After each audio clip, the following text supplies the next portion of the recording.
Hi everyone, welcome back to Learn with Danya. If you are preparing for your medical coding job in UAE, especially under DHA, Dubai Health Authority, or HAD, now DOH, Department of Health Abu Dhabi, this video is just for you. In this video, I'll walk you through some of the most important and frequently asked interview questions, especially those related to UAE specific coding guidelines, insurance rules, and real world scenarios that you must be ready for.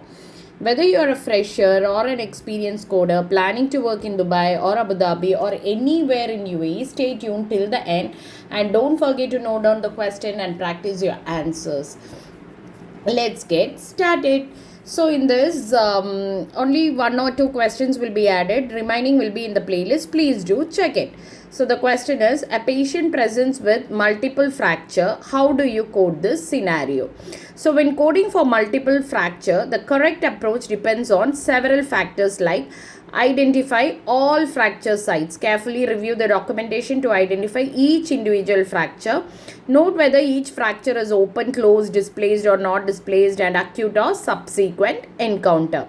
Second comes sequence the most severe fracture first. As per ICD-10-CM guidelines, when a patient is having multiple fracture, the most severe or the primary reason for the care should be coded as a principal code. Severity is based on risk to life or limb, need for surgery, complication involved. Use combination codes whenever it is applicable. Add separate code for each fracture. Code each fracture separately including site, laterality, whether it is right or left, and encounter, type of encounter which is initial, subsequent or sequelae, and any other complications that delayed healing or infection if it is present.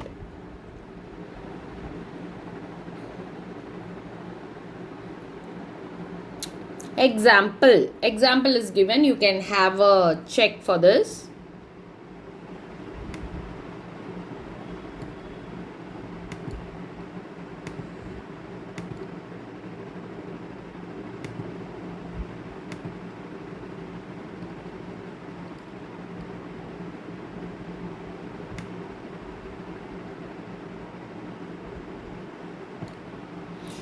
Then apply external causes codes if required. For UAE coding or certain facilities, external cause codes like fall, accident, etc. are mandatory to explain how the injury occurred. And finally, conclusion part, when coding multiple fracture, accuracy in identifying each fracture type and proper sequencing is critical. Always assign the most serious fracture as the primary code. So that's all about today's topic. I hope you found this DHA HAD related interview question helpful and now feel more confident in your UAE medical coding interview preparation. If you want personal guidance, mock interviews and detailed explanation of every guideline, then join my medical coding interview guidance program specially designed for UAE job aspirants. Only limited seats, affordable fee and full support till placement. If you are interested, you can just ping me and don't forget to like, share and subscribe. Thank you so much for watching. Take care. Bye bye.